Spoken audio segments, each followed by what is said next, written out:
Well, good morning. We was at the bar last night and we was talking about holidays, and we agreed there's some holidays rednecks need, what we don't have.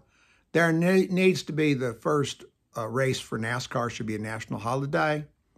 And then following that should be Hangover Day.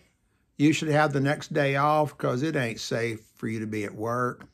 This one fella in the bar's only got two fingers left on one hand because the day after the first NASCAR race in the NASCAR season, he was working a punch press and thinking about the driver that lost that was a friend of his. And he was so upset he didn't notice that three of his fingers was in a bad place. What he don't have no more.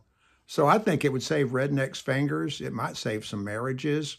It certainly would save the roads because these fellers, after they're hung over the next day, ain't good driving.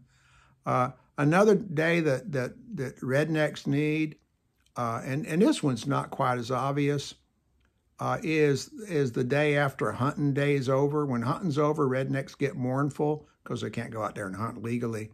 Now, some of them hunt illegally, but that can lead to mournful too when they arrest you and take your pick-me-up truck and your guns. The worst thing they can do is take your dogs. And so if a redneck has lost his pick-me-up truck or his dogs, he needs a holiday to recover from that.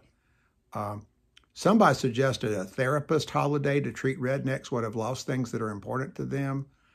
And I don't know how to word that the right way. I really don't. Another holiday that rednecks might need is get the ticks off your dog day. That's a day where you can get all the ticks off your dog. It takes time with tweezers and stuff. And it's messy. And you ain't real sanitary after you've gotten ticks off your dogs.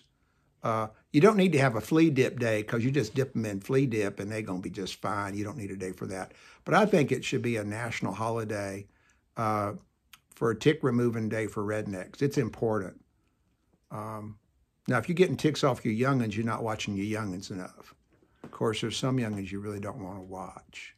That's another story altogether.